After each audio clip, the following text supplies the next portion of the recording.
My daughter stood up at my own birthday dinner in the house I have owned for 41 years and told a room full of people that I was losing my mind. She said it gently. That was the part that should have warned everyone. Denise never raises her voice. She lowers it the way you lower a blanket over something you are putting to sleep. Mama agreed to Sunset Gardens months ago, she told them, patting the back of my hand. She just doesn't remember. That's why. Around the table, the faces changed. My grandson DeAndre looked down at his plate. My son-in-law Terrence looked out the window like the answer was parked somewhere on Halford Street. And I watched 12 people I had cooked for, prayed over, and lent money to decide in one quiet second that I was a problem to be managed. Not one of them asked me if it was true. Here is what my daughter forgot. Before I was the old woman she wanted to file away, I spent 30 years at this same table doing other people's taxes. Every April, every shaky-handed widow and small businessman on this block carried their shoebox of receipts to my kitchen, and I made their numbers behave. A woman who can hold 6 decades of figures in her head does not lose track of where things belong. So I set down my fork. I did not cry. I have buried a husband and a daughter, and I did not cry then, not where people could watch. I stood, and the table went so still you could hear the ice settle in the sweet tea. Denise, I said, you want to know what I remember? I told them the deed number on this house. I told them the day Clarence and I signed for it, March the 9th, 1979, and the $34,000 we paid, and the spring morning 11 years later that we burned the mortgage papers in a coffee can in that backyard while Clarence cried and pretended it was smoke. I told them every grandchild's birthday in order, including the 2 who were not in the room. I named the street my mother was born on in Alabama and the year the county took her land out from under her over $40 in back tax. I never once looked at a paper. Then I looked at my daughter. My mind, I said, is the only thing in this family nobody's managed to take yet. Now everybody get your coats. The party's over. They left. Even Denise slow, watching me the whole way to the door, like I might crack open and prove her right. I closed my own front door behind the last of them, and I stood in the hallway that has smelled like the same lemon oil since before she was born. Then I went to the kitchen where my birthday cake sat untouched under the good light. I cut the first slice myself. I laid it on the plate with the gold rim, my mother's before me, and I sat down at the head of my own table in my own house, and I ate it slow. It was the best cake I had eaten in years. By the time I scraped the last of the frosting off that plate, the fear was gone. Fear is what you feel when you don't know what is coming. And I had a feeling small then, no bigger than a splinter, that I already knew. That a woman does not put on a performance like that in front of witnesses unless she needs the witnesses for something later. I just didn't know yet what it was, but I was going to find out. And then, God as my witness, I was going to do the math. Let me tell you about this house, because to understand what they tried to do, you have to understand what they were reaching for. Clarence and I bought it in 1979 off a man named Sully, who was moving his family out to the suburbs the same year half of Halford Street was being marked on somebody's map as the kind of street a bank wouldn't lend on. $34,000.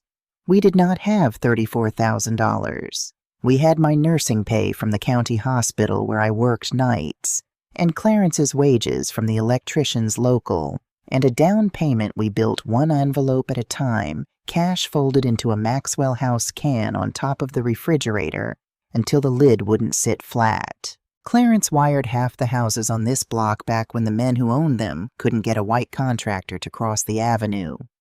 I did their books. That is the part people forget about a black neighborhood. In those years we ran our own everything because we had to. I learned bookkeeping the way some women learn to bake standing next to somebody older who needed the help, and by the time I was 30, I was the woman you brought your taxes to. April through the middle of the night, my kitchen table covered in other people's lives. A barber's mileage. A church secretary's pension. A young couple's first mortgage interest, the 2 of them holding hands across my table like I was a preacher. I kept those books clean for 30 years, and I never once let a number lie to me. Remember that. It matters later. We paid this house off in 1990. I still have the photograph Clarence in the backyard with the coffee can and a kitchen match. The mortgage burning his face, doing something between a laugh and a sob. 11 years. We owned the ground we stood on free and clear in a country that had spent a couple hundred years making sure people who looked like us never would. That is what a house is for people like me. It is not square footage. It is proof that we were here. My mother never had that proof. She was raised on land her own daddy had bought after slavery, 80 acres in Lowndes County. And the year I turned 6, the county took it. Said the taxes weren't paid. They were paid. My grandfather had the receipts, but the receipts were in his name. And he had died and the land passed to his 8 children with no will, the way black land did, all of them owning a sliver and none of them owning enough to fight. Heirs property, the lawyers call it now. Back then they just called it ours until one morning it wasn't. A white man 2 counties over bought the whole 80 acres at a tax sale for the price of a used truck. My mother told me that story exactly once the night before she died, holding my hand so hard the bones ground together. "Don't you ever let it leave the family without a fight, Judith," she said. "They will take it polite. That's how they take it. Polite. So when I tell you I swore this house would never leave my family, understand that I did not swear it to myself. I swore it to her. Now let me tell you about my children. I had 2 girls. Yolanda was the younger one, and Yolanda was the easy one, which is a thing you are not supposed to say about your children, but the dead earn a little honesty. She had lupus from the time she was 19, and she lived inside a body that was always quietly at war with her, and somehow it made her gentle instead of bitter. She called me every Sunday. She did not need money and never asked for it.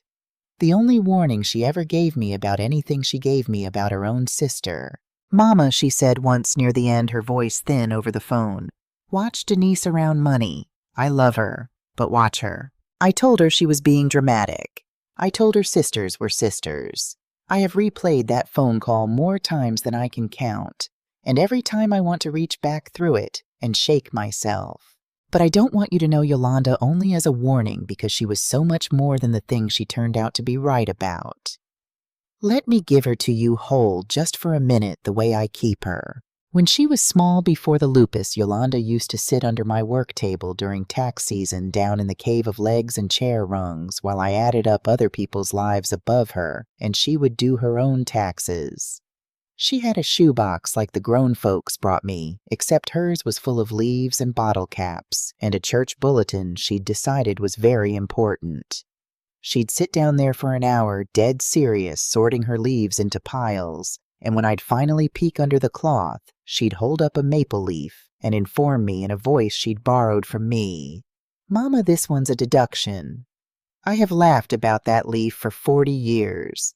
I laughed about it at her funeral, which scandalized a few people in the pews who didn't understand that grief and laughter come out of the same well, and that some of us have learned to draw from it whether the bucket comes up one or the other. Even at the end in this hospital, she was sorting which of her things should go to which person, sorting her own mother out into peace.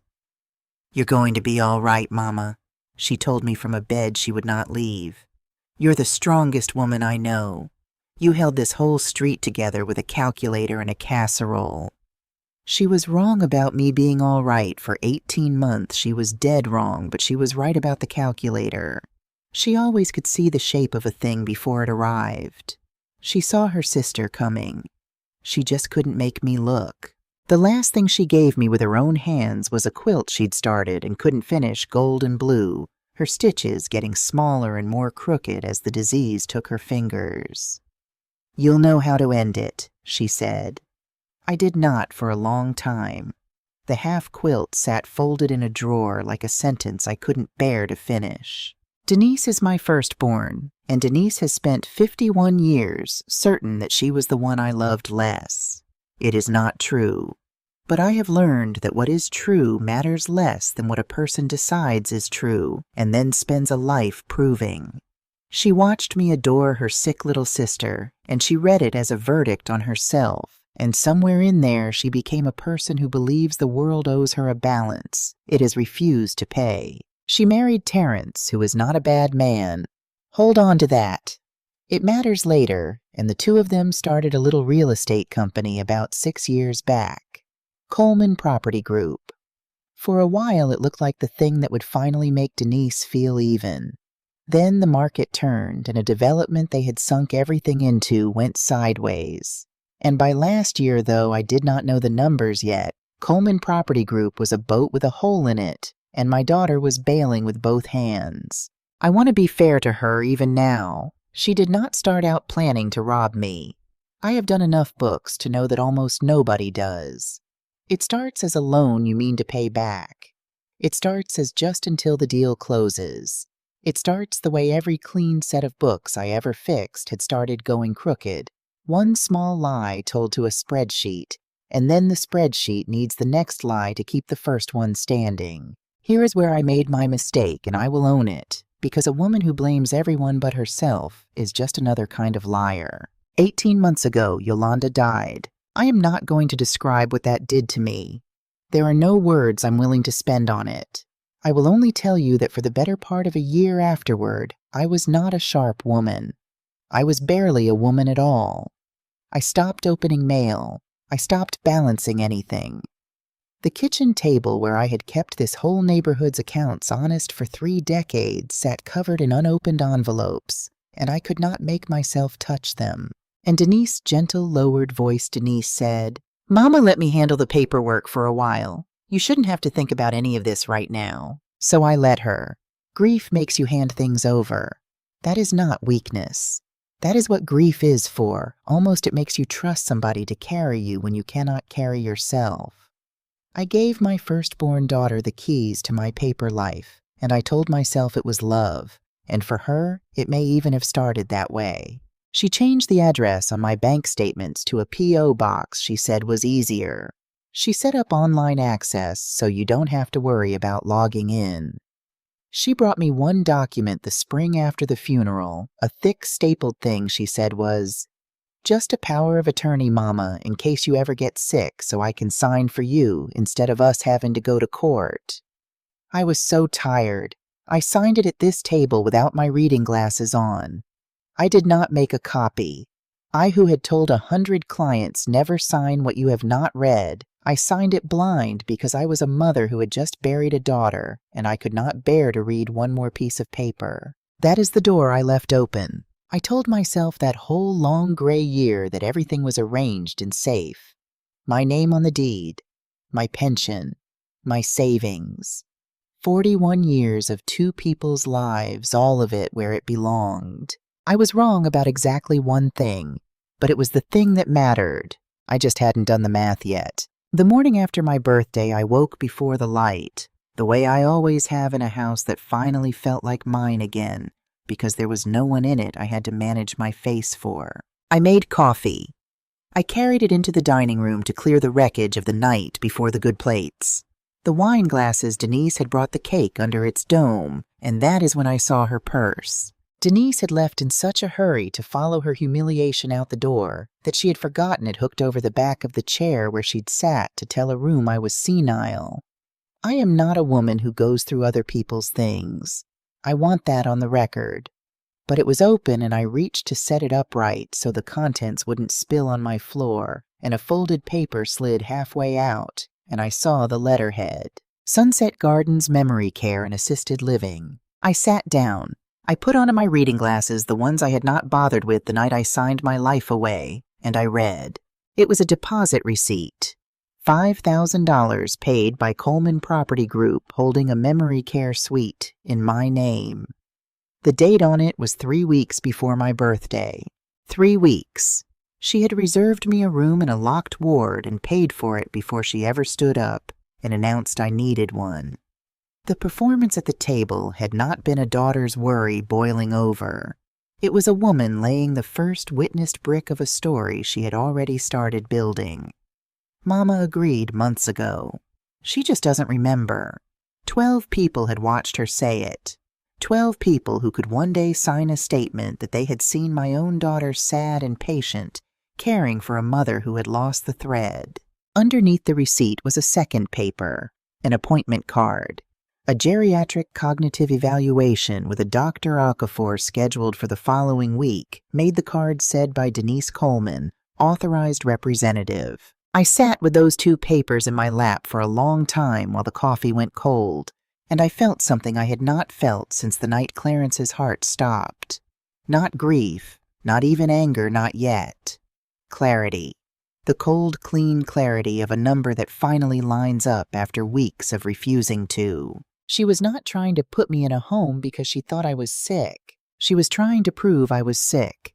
Because a daughter cannot sell her mother's house out from under her. But a daughter who has been made her mother's legal guardian can sell anything she likes and call it caretaking and have the paperwork to back her. She needed a doctor to write one word incapacitated, and the house, the pension, the proof that we were ever here.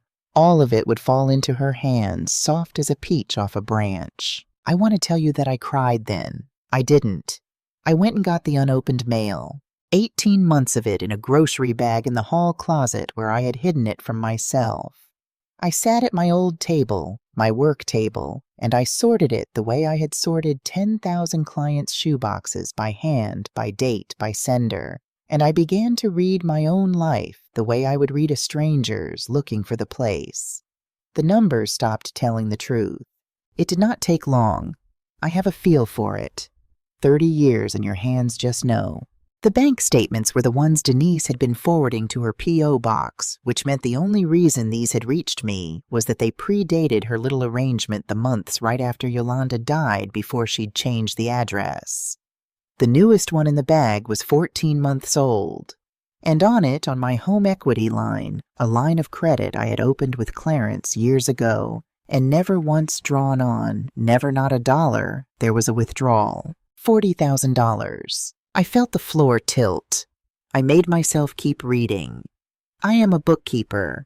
You do not stop reading because one number frightens you. You read until you have all of them, because the truth is never one number. It is the pattern. I had only the old statements, the ones from before she diverted them.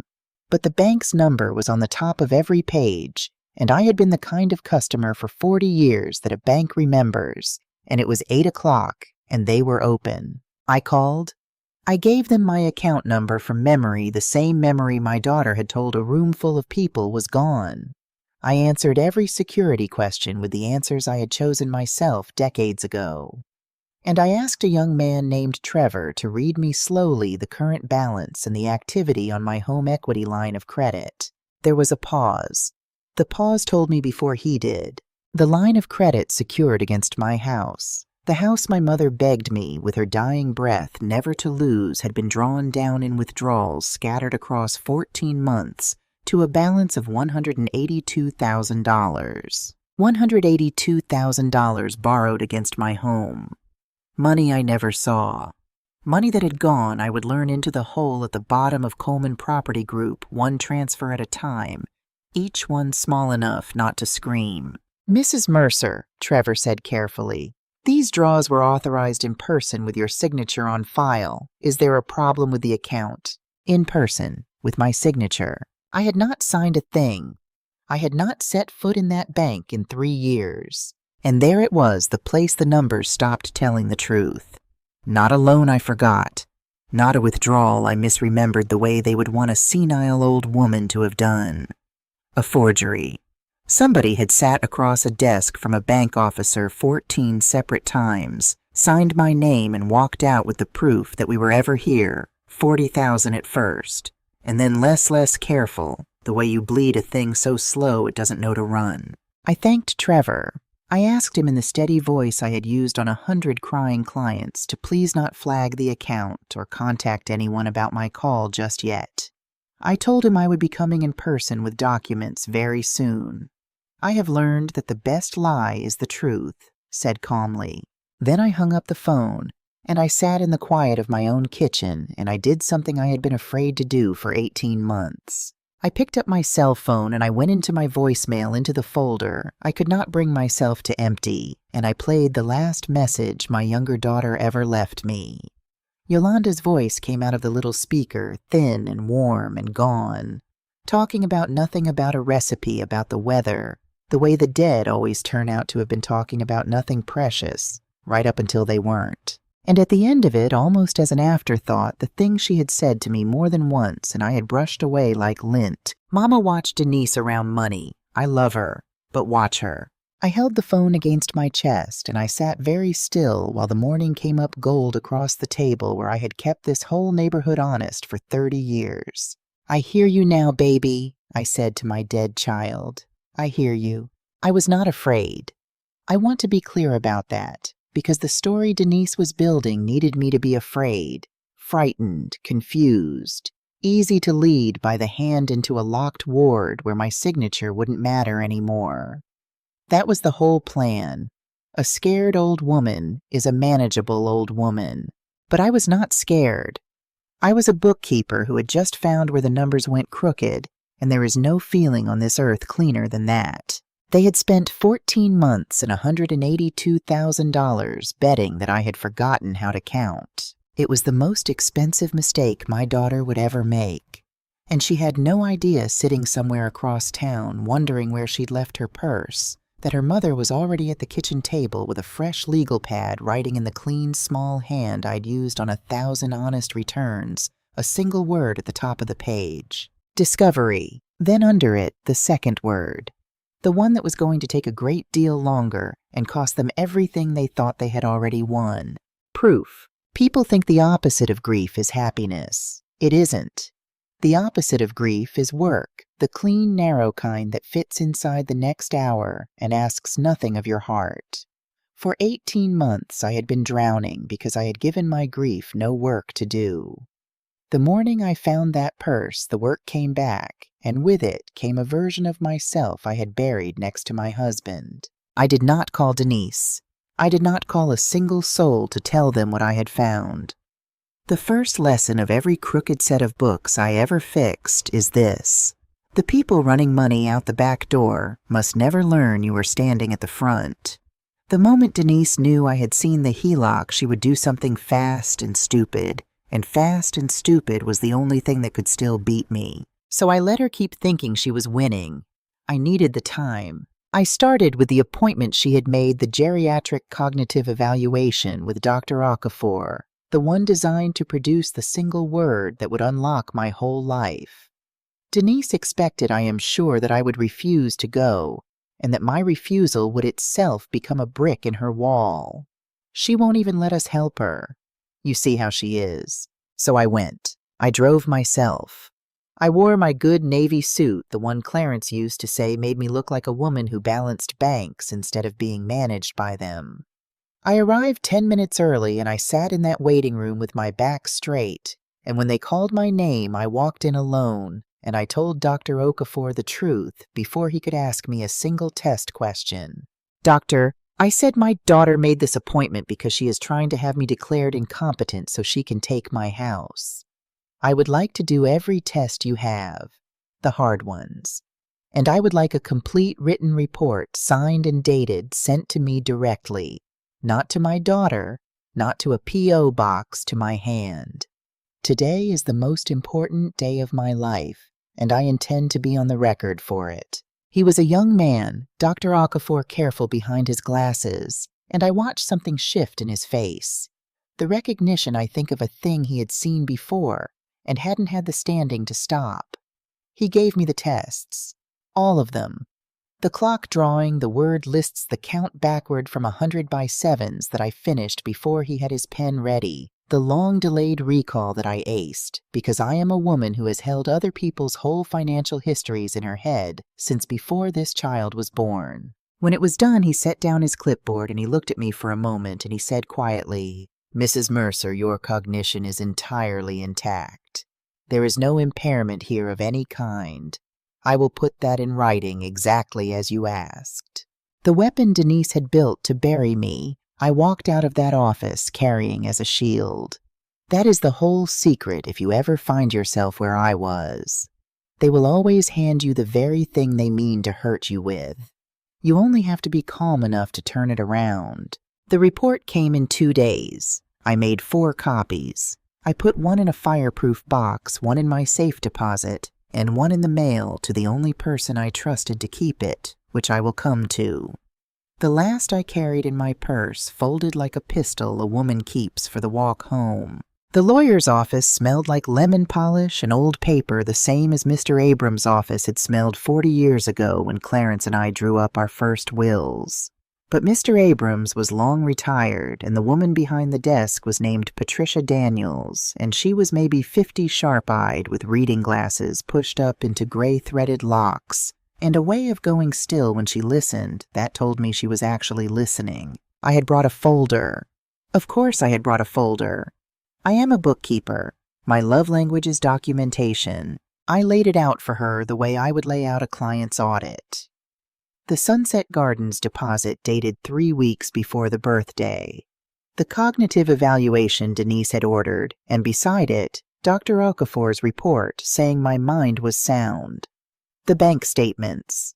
The HELOC drawn to $182,000 across 14 months in person with my signature, a signature I had not put on anything, and the power of attorney.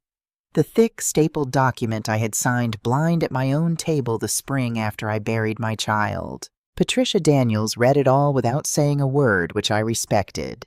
Then she went back to the power of attorney and read it a second time slower, and I watched her mouth tighten. "Mrs. Mercer," she said, "do you understand what kind of power of attorney this is? My daughter told me it was so she could sign for me if I ever got sick."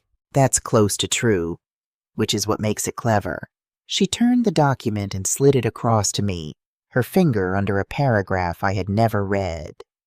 This is what's called a springing power of attorney. It does not give your daughter any authority right now. It only springs into effect, becomes usable if and when 2 licensed physicians examine you and certify in writing that you are incapacitated. She looked up. As of this moment, your daughter has no legal power over your affairs whatsoever. None. This piece of paper is a loaded gun with no bullet in it. The bullet is a doctor's signature. I sat with that.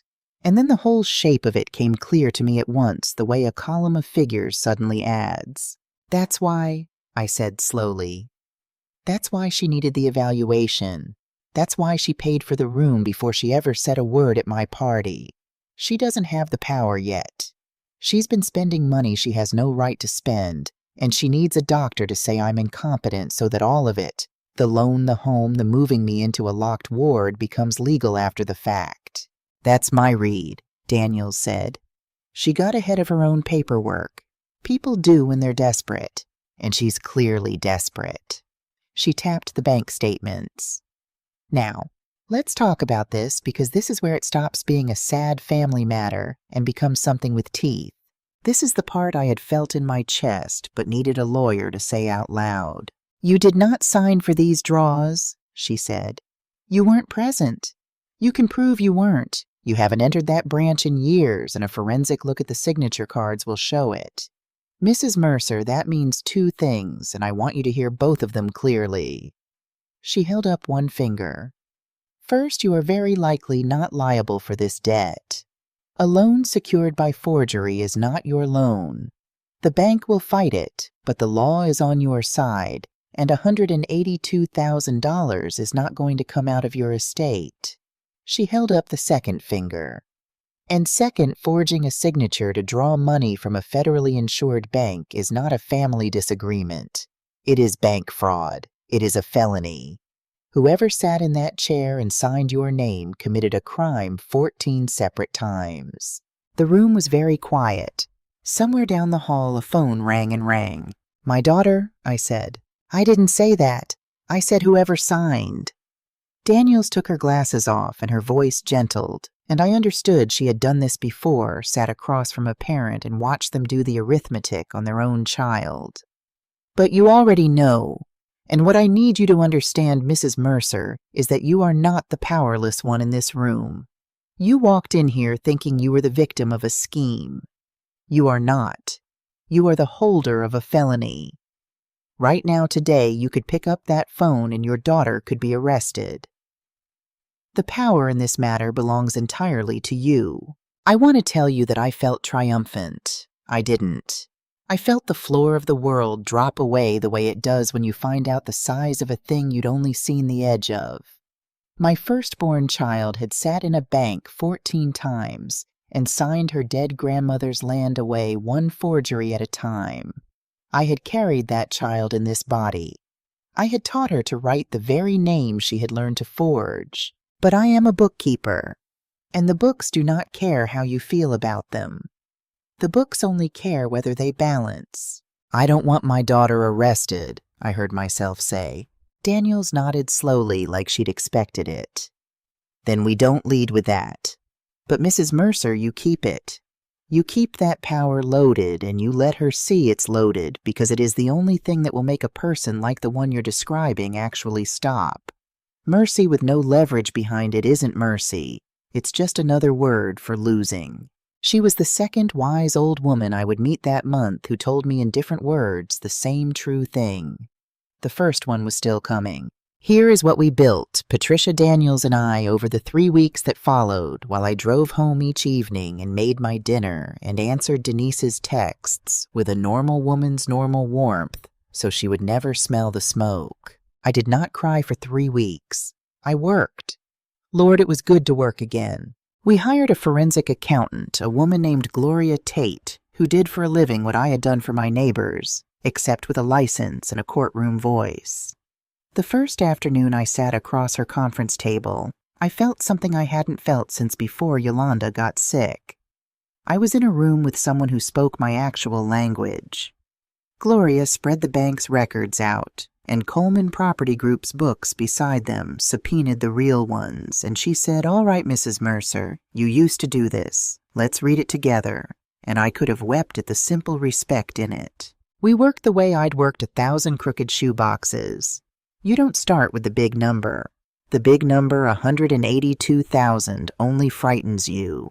You start with the dates because a thief has a rhythm, and the rhythm is where they live. And there it was. The first forged draw, $40,000, landed 11 days after Yolanda's funeral. I had to put my pen down when Gloria circled that one. 11 days. While I was still sleeping in my clothes, while the casseroles were still going bad in my refrigerator, my daughter had walked into a bank and signed my name and carried out $40,000 against my mother's proof. The grief I couldn't crawl out of was the exact window she'd climbed through. She hadn't just robbed me. She'd used my dead child as the distraction. After that, the draws got smaller and steadier. 12,815, the careful bleeding of a woman who'd learned that nobody chases a small enough number. Gloria matched each one to where it landed within 48 hours, and not one of them landed anywhere but the same place. A payroll Coleman Property Group couldn't otherwise make. A balloon payment on a development that was already a corpse. An owner's draw that went straight back out to a lender 3 days later. The slow, expensive bleeding of a business that was dead and would not lie down and would not let me lie down either because it needed my house to keep breathing. "This isn't gambling," Gloria said quietly when we were done. "Gamblers chase a high. This is somebody trying to keep a sinking thing afloat with their mother's life raft, telling themselves every single time that this draw is the last one, that the next deal makes it all whole." She slid the final page to me. "It's almost never the last one. You know that better than I do." She built me a chart. 14 arrows all pointing into the same hole, dates running down the side like a heartbeat that should have stopped a year ago. I have kept that chart. It is the saddest accurate thing I own and the most useful, and I have never decided which of those two facts I hate more. We drafted a new will, and around it we built an irrevocable trust. I want to explain this part plainly because it is the move that wins, and somebody reading this may someday need it. A will only speaks after you die, and it can be contested, and it does nothing to protect you while you are alive and breathing and being circled. A trust is different. We took the house, my mother's proof, Clarence's burned mortgage, all of it, and the pension and the savings, and we placed them inside a trust. I would keep using all of it, living in my home, spending my money for the rest of my days. But the ownership would belong to the trust, And the trust named its beneficiary, the one who would inherit free and clear, with no probate and no contest and no daughter's hand able to reach inside it. Not Denise, Imani, Yolanda's girl, 22 years old, watchful and gentle the way her mother had been the only grandchild who had ever asked me what I wanted instead of telling me what I needed. The successor trustee, the neutral party who would steer it if I could not, would be Patricia Daniels herself, not a soul with my blood in their veins, because I had finally expensively learned what blood was worth when there was money on the table. And here Daniels gave me the warning that turned the next 3 weeks into a race. Understand the danger of the clock, she said. Right now you have full authority over yourself, so you can sign all of this into being. But the instant your daughter files for an emergency guardianship and a desperate person eventually will a judge, can issue a temporary order in days.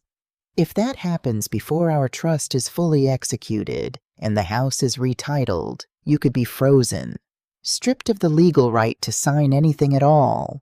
We could be standing here with the perfect plan and no hand left that the court will let you use to sign it.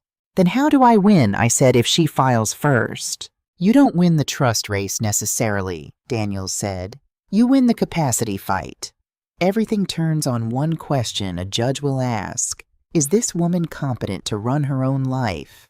If we walk in and prove with Okafor's report with you sitting there sharp as a tack that you are entirely sound, then there is no ground for any guardianship. The springing POA never springs, and then we finish the trust at our leisure.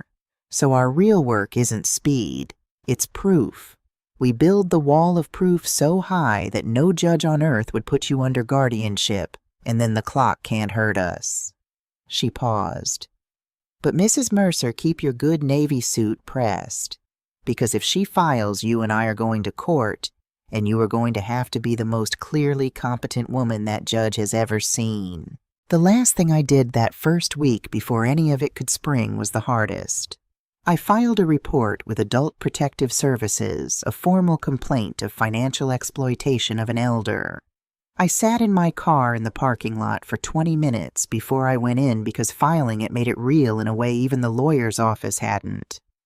I was reporting my own child to the state, but Daniels had taught me by then, mercy with no leverage is just losing. I went in, I filed, I made it official and dated and impossible to wave away later as an old woman's confusion. Then I drove home through the neighborhood Clarence had wired house by house past the houses where I'd kept the books, and I made myself a small dinner, and I ate it at the head of my own table on the plate with the gold rim. I was not out for revenge. I need you to believe that because it is the truest thing I know about that season of my life. Revenge is loud and hot, and it wants the other person to hurt. I did not want Denise to hurt. I was a bookkeeper finding where the numbers went crooked, and a bookkeeper does not get angry at the numbers. She just makes them tell the truth. For 3 weeks it held. I answered Denise's texts. I let her bring me a casserole I scraped quietly into the church donation freezer down the block, because I was not going to eat anything from that woman's kitchen, but I was also not going to let good food rot. My mother raised me better than either of those people had turned out. I went to my appointments with Daniels by the back roads. I kept my face the way I'd kept it across 30 years of clients who lied to me about their deductions, pleasant patient, and reading every word they didn't say. But you cannot stalk a person who used to keep your books and not eventually feel watched. Denise was not stupid. Cruel and desperate, but never stupid. That was the whole danger of her. And somewhere in that 3rd week, she began to sense the floor shifting under her own feet. It was small things. The bank had a note on the account now from my call, and a teller must have said something. Patricia Daniels' name appeared on a records request that crossed some desk Denise had access to. My sudden, gentle, untroubled cooperation, a mother who had publicly humiliated her 3 weeks ago and was now answering texts with little smiling faces, must have started at last to smell wrong. I know now from the timeline Gloria reconstructed later the exact day Denise panicked. It was a Tuesday. She had gone to the bank to draw against the HELOC again to bleed it a 15th time, the company being the bottomless thing it was, and the draw was declined. Account under review. And in that moment my daughter understood that her mother was not soft and not senile and not asleep, that her mother was the one woman alive who could read what she'd done as easily as reading a clock. So she did the fast, stupid, desperate thing, the only move she had left. She filed for emergency guardianship. I learned it on a Thursday evening from a process server, a tired young man who apologized as he handed me the envelope, which I have always thought was a kind thing in a person whose whole job is to ruin your day. I opened it, standing in my doorway in the last of the light. Petition for emergency appointment of guardian and conservator. My daughter Denise Coleman petitioner. The respondent. The alleged incapacitated person, the problem to be managed, the thing to be put to sleep under a lowered blanket was me.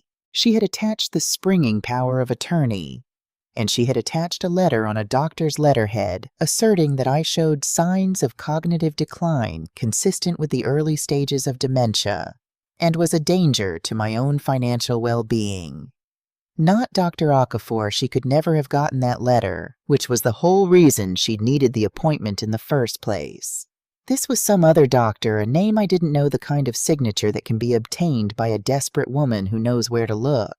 And there was a hearing date, 9 days. In 9 days, a judge would decide whether I was a competent woman or a senile one. And Daniels's warning rang in my ears. If the judge granted even a temporary emergency order while the matter was sorted out, I could be frozen that very afternoon, stripped of the right to sign my own name. The trust still wasn't fully executed. The house wasn't retitled yet. If I lost, or even if I half lost for 30 days while it all got sorted, Denise would have legal authority over me at the precise moment she most needed it. And a woman under guardianship cannot fire her guardian, cannot move her. Money cannot do anything but be moved like furniture into a room in Sunset Gardens with a deposit already paid. I want to tell you about that night, because it is the one I am least proud of, and a story that only shows you a woman's strength is a lie. I sat at my kitchen table with the petition in front of me, and for the first time since I'd found that purse, the clarity left me. The numbers wouldn't line up. They scattered. I thought she found a doctor. She found a doctor who'll say I'm gone. And what is one old black woman's word in a courtroom against her own daughter's tears and a physician's signature? I had spent a life watching the polite machinery of this country decide that people like my mother were not the owners of their own lives. They will take it polite. That's how they take it. I made myself a cup of tea the way you do for something to hold. And my hand, my steady, careful bookkeeper's hand that had signed 10,000 honest returns, my hand shook. The cup rattled against the saucer. Just the tremor of a 67-year-old woman holding a hot thing at the end of a terrible day. Nothing more. But I looked at it and I thought that little shake. In that courtroom in front of that judge, they will hold up my own trembling hand as evidence. They will turn my age itself into the proof. The body betrays you, and they call it a verdict. And I was afraid. There it is. The whole plan, the lawyer and the forensic accountant and the trust, and in the dark of that Thursday night, I sat alone in my kitchen and was simply plainly afraid that I was going to lose, and that the last thing I'd ever own, my own mind, my own name, would be signed away by a stranger in a robe to the daughter who'd forged me 14 times. I did not sleep. I sat up with Yolanda's voicemail in my shaking hands in the dark. And then the way it does, the morning came. And with the morning came 2 knocks on my door, one after the other, that I did not expect. And that changed everything. The first was Imani. My granddaughter came before her shift at the library, still in her coat, her face the particular gray of a young person who has been carrying something too heavy for too long. She sat at my table, and she put her phone down between us like it weighed 40 pounds. "Grandma," she said, "I have to show you something, and I should have shown you 3 weeks ago, and I've hated myself every day that I didn't." She had been filming at my birthday. Half the young people film everything now. It is how they hold the slippery hours still. She'd had her phone propped against the centerpiece, recording the table for a little family video she meant to make me as a gift. And so the camera had been running steady and unblinking when Denise stood up. She played it for me. And there it was in clear sound and light, my daughter lowering her voice over the table, saying Mama agreed to Sunset Gardens months ago, she just doesn't remember, that's why. And there I was, 3 feet away, reciting the deed number to a house in front of a room full of witnesses, sharp as a struck bell. The whole lie and the whole disproof of it captured in 90 unbroken seconds, time-stamped, unedited. "It's everything, isn't it?" Imani whispered. "It proves you knew exactly what was happening. It proves you're—" She couldn't finish. "It proves I am competent," I said on the very night she told the world I wasn't. I took her hand. "Baby, why did you wait?" She started to cry then the way you cry when you've been holding it underwater. "Because she's still my aunt. Because I thought if I gave it to you, it would be like picking a war. And I kept telling myself it wasn't my place.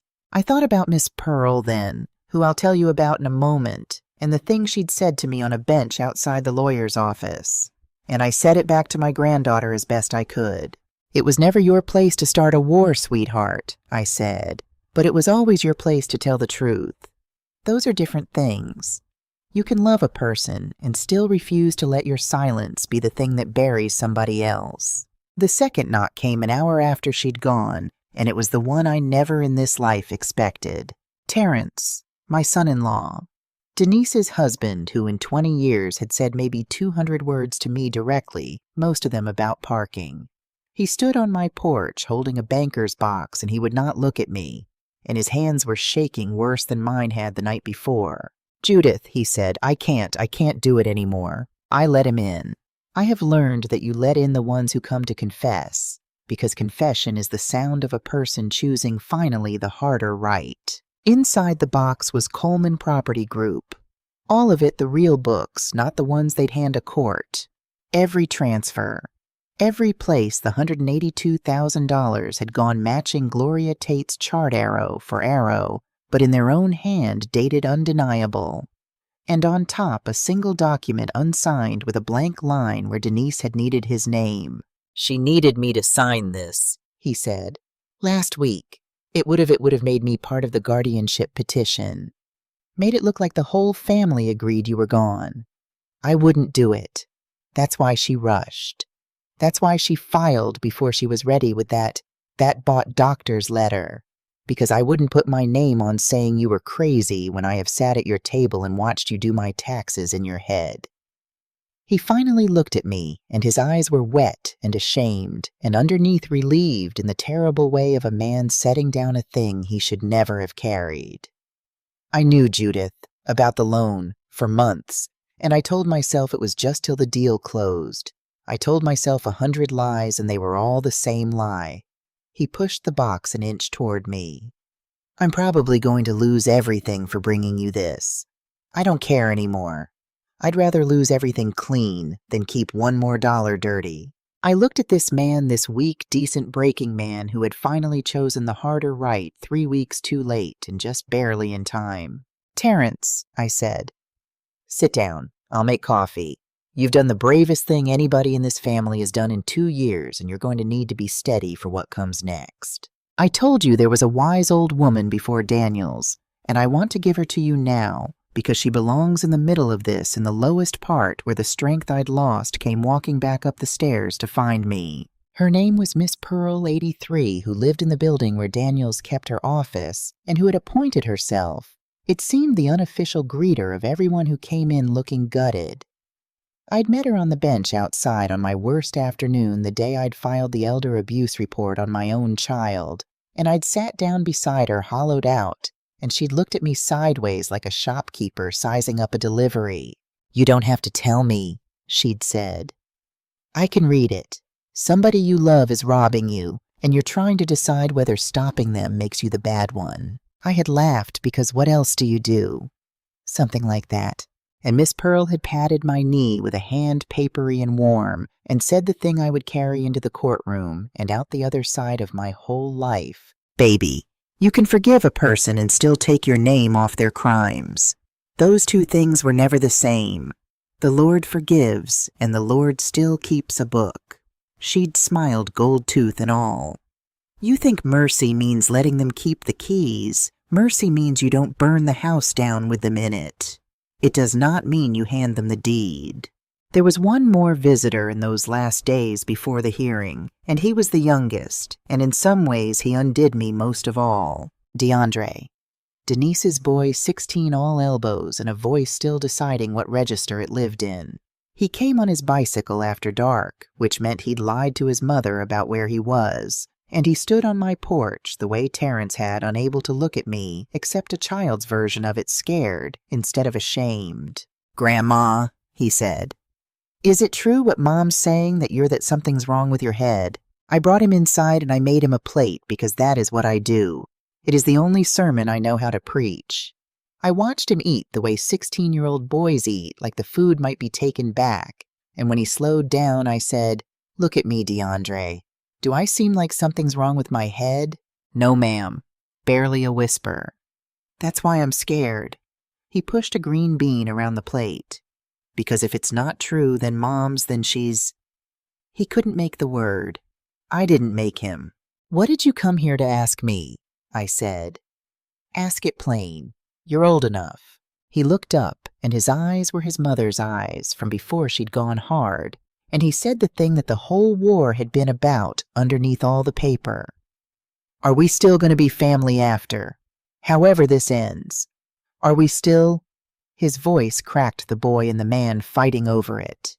"Because everybody's picking sides, and I don't want a side. I just want a grandma. Lord, the things children carry that we never put down for them." "Come here," I said, and he came too big to fold into my lap and trying to anyway. "Listen to me because I'm only going to say it once and I need you to keep it. You will always be my family. Always. Nothing your mother did and nothing I have to do about it changes one drop of your blood or mine." I held his face. "But family and your name on a loan are two different things, baby. Loving somebody and letting them rob you are two different things. I am about to teach your mother that difference, and it is going to look hard, and it is going to look like a side. It isn't. It's the opposite of a side. It's me refusing to let this family eat itself. One day you'll understand that. I hope it's a long time from now." He cried, and then he was embarrassed. He'd cried, and then he got back on his bicycle and rode home to a house I was about to take apart and rebuild on better ground. I stood on the porch until his taillight turned the corner, and I thought that one might be the one who breaks the pattern. Yolanda had been able to see the shape of a thing before it arrived. Maybe she'd left a little of that sight in the family after all. That was the sentence I fell asleep on the night before the hearing after Imani's video and Terrence's box had turned my scattered numbers back into a column that added. I had a competent woman's mind on film. I had the money traced in the thief's own hand. I had a husband turned witness and a granddaughter's truth and a doctor's report and a lawyer with her own name on the trust. I had everything but the last card. And I did not yet know that the last card, the one that would turn a sad family lawsuit into a thing with handcuffs in it, was hiding inside the very document Denise had so confidently attached to her own petition. The springing power of attorney. The loaded gun she thought had her finger on the trigger. She had no idea whose name was really forged on it. The day before the hearing, Patricia Daniels called a settlement conference in her office. It is a thing lawyers do one last chance to end a war in a room instead of in front of a judge. Denise agreed to come, and I understood why she agreed. She thought she was coming to watch me surrender. She thought I'd called her there to beg. She walked in like she owned the building. My daughter has always known how to walk into a room as though the room owed her rent. She had Terrence beside her. She did not yet know what Terrence had carried to my porch, and he kept his eyes on the carpet, and I felt sorry for him, the way you feel sorry for a man waiting for a wave he knows is already over him. She sat down across the polished table from me, folded her hands, and arranged her face into something tender and grieving. "Mama," she said in the lowered voice, "I don't want to do this tomorrow. I don't want to put you through a courtroom. If you'll just agree to let me help you, we can make all of this go away. And there it was even now, even here, the blanket coming down soft over the thing she meant to put to sleep. I did not raise my voice. I have buried a husband and a daughter, and I was not going to give this child the gift of my noise. I opened my folder. I laid down Dr. Okafor's report first turned so she could read it. My cognition is entirely intact, I said. Signed and dated by the doctor you chose. The very appointment you made to prove I was gone proves I'm here. Her face did not move, but her hands did. I laid down the photograph of Gloria Tate's chart. 14 arrows. $182,000. I said, drawn against my house with my forged signature, every dollar traced into Coleman Property Group. I have the bank's records, and I have your company's books. I did not look at Terrence. I had promised him I wouldn't, and a woman keeps the promises she makes to the brave. I laid down a still from Imani's video. Me at my own table reciting the deed number while my daughter told a room I'd lost my mind. Denise's tender face was gone now. Underneath it was the one I actually knew. You can't prove I did any of that, she said. A signature's a signature. It's my word against... I'm not finished, I said, and then I laid down the last card. The one even I had not seen coming until Patricia Daniels had spent 3 days chasing it down a paper trail. The power of attorney. The loaded gun Denise had so proudly attached to her own petition for guardianship, the document that was supposed to be the foundation of everything, the one I had signed blind at my own kitchen table the spring after I buried Yolanda. You had this notarized, I said. There's a stamp right here. It certifies that on the 4th of April I personally appeared before a notary public named Sandra Whitfield and signed this in her presence. I tapped the seal. Patricia found Ms. Whitfield. She's a real notary.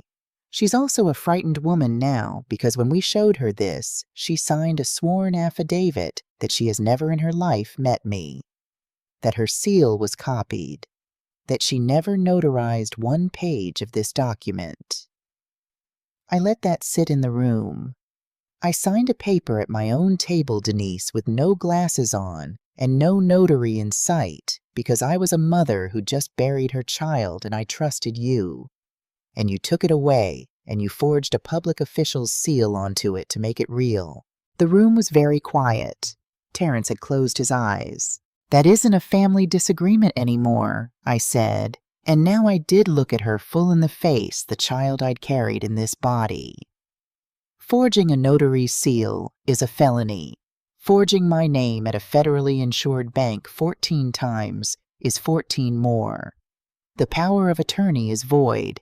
It never existed in the eyes of the law, which means you have never had one shred of authority over me, which means tomorrow's hearing collapses the moment Patricia stands up. And it means that I am sitting here holding enough evidence to put you in a state prison. I watched it land. I watched my daughter understand finally that she had not been managing a senile old woman. She had been playing chess against the woman who taught this whole neighborhood to count, and she had just heard the word she'd spent 51 years never expecting from me in figures she could not argue with. She started to cry. Real tears this time, the ugly kind. Are you going to send me to prison? And here is the part I want you to understand because it is the only part that matters. I had the power to. Patricia had laid it out plainly. I could pick up the phone in that office and my daughter would be arrested before the sun went down. Every wrong she had done, me returned to her with interest, the books balanced in blood. I thought about my mother gripping my hand the night before she died. They will take it polite. That's how they take it. I thought about 80 acres in Lowndes County, and a white man's used truck money, and a system that had looked at my family and decided we were not the rightful owners of our own lives. And I thought I will not become that. I will not be the thing that took my mother's land just because this time the hand doing the taking would be mine, and the face on the other side would be my child's. There is a difference between justice and destruction, and the whole trick of a life is knowing where the line falls. Miss Pearl had given me the line on a bench weeks before. Mercy means you don't burn the house down with them in it. It does not mean you hand them the deed. No, I said. I'm not going to send you to prison, Denise. Not because you deserve that mercy you don't, and we both know it. Because I refuse to spend the rest of my life as the woman who destroyed her own child. That's a sentence I'd be serving, not you. The relief that broke across her face, I will not pretend it didn't cost me something to watch. But, I said, and Patricia slid the papers across the table. Here is what happens instead. You and Terrence sign these today. You drop the guardianship. You sign away every claim now and forever against me, against this house, against anything with my name on it. You cooperate with the bank's fraud investigation so the debt comes off my home where it never belonged. And you never, as long as you live, put your hand near my name again. I closed the folder. The evidence doesn't disappear, Denise. Patricia keeps every page of it in a safe with instructions. It is the loaded gun now, and I am the one holding it, and the only thing that keeps it pointed at the floor is you keeping your word. The day you don't, it goes to the district attorney. Do you understand me? She signed. Of course she signed. There was nothing else on the board. At the door, she turned the way people do when they want the last word and find they've spent it. You really would have, she said, held it over me forever. I looked at my firstborn for what I knew might be a long time, maybe the last time it would feel like this. You spent over a year betting I'd forgotten how to count, I said. Baby counting is the one thing they never let us keep all those years, and we kept it anyway. It's the only inheritance that mattered. Now get your name off my life. She left. I did not watch her go. I had done enough watching for one lifetime. The house is in a trust now, and the trust has my granddaughter's name on it. That is the sentence I had been fighting toward without knowing it since the night my mother gripped my hand. The deed Clarence and I signed in 1979, the mortgage we burned in a coffee can in 1990, the proof that we were ever here, none of it left the family. It went exactly where it should always have been, going to Yolanda's girl, to the one who asked me what I wanted instead of telling me what I needed. The bank confirmed the forgery within 2 months. The $182,000 came off my home like a fever breaking. I never owed $1 of it, and I never paid one. Terrence cooperated the way a man does when he's finally chosen which kind of broke he'd rather be. And Coleman Property Group went under, which it was always going to do, and Denise is selling other people's houses now for a brokerage downtown, and we speak twice a year carefully like two countries that share a border and a history and not much else. People ask me what I did with it all, the house safe, the money safe, the long war won. They expect I think that I went somewhere. Sold the house, took the cruise, lived loud at last. I stayed. I am writing this at the same kitchen table where I kept this whole neighborhood honest for 30 years in the house Clarence wired the block from on Halford Street, which the developers have circled for years now, the way Denise circled me politely, patiently, waiting for an old woman to forget what she's holding. So I started a small thing with some of what was mine. Nothing grand. A fund to help the last of the old folks on this block keep their homes when the tax bills come dressed up, to push them out the heirs' property trap that took my mother's 80 acres. The polite robbery fought now one kitchen table at a time. I cannot get my grandmother's land back, but I can make sure the next woman on this street doesn't lose hers over $40 and a missing will. In the evenings, I finish the quilt Yolanda left half done. My hands are slower now, but the muscle memory comes back the way it always does. It hangs on the wall above this table when it's finished gold and blue, her stitches and mine, and I can't always tell anymore which were hers, which is exactly how it should be. Bernadine came back into my life around then, 40 years a friend gone to Idaho and grayer now, and not done yet the way I'm not done yet. We put the old records on some evenings, and she swears she watched me dance barefoot in the rain on my 40th birthday, and I swear I don't remember it. And we are both lying a little, and it's the best kind of lying there is. And on Sunday afternoons, Imani sits across from me at this table, and I am teaching her to read a balance sheet. Her tiny mother's eyes narrowed at the columns. Assets here, liabilities there. What a thing is worth and what it owes, and how to tell always when the numbers have started to lie. "Why's this so important, Grandma?" she asked me once. I thought about my mother's hand. I thought about 80 acres and a coffee can and a notary's forged seal and a daughter who bet a year of her life that I'd forgotten how to add. "Because it's the one thing they never managed to take from us," I told her. "All those years. They took the land and they took the wages and they took the names off the deeds, but they never could take the counting. Your great-grandmother handed it down to me. I'm handing it down to you. Don't you ever let anybody convince you you've forgotten how." The house was never just a house. It was the proof that we were here. Now it has my granddaughter's name on it where it always should have been. They spent over a year counting on me to do their math. Turns out I was the only one in that family who ever knew how to add it all up and refused to let it come out short.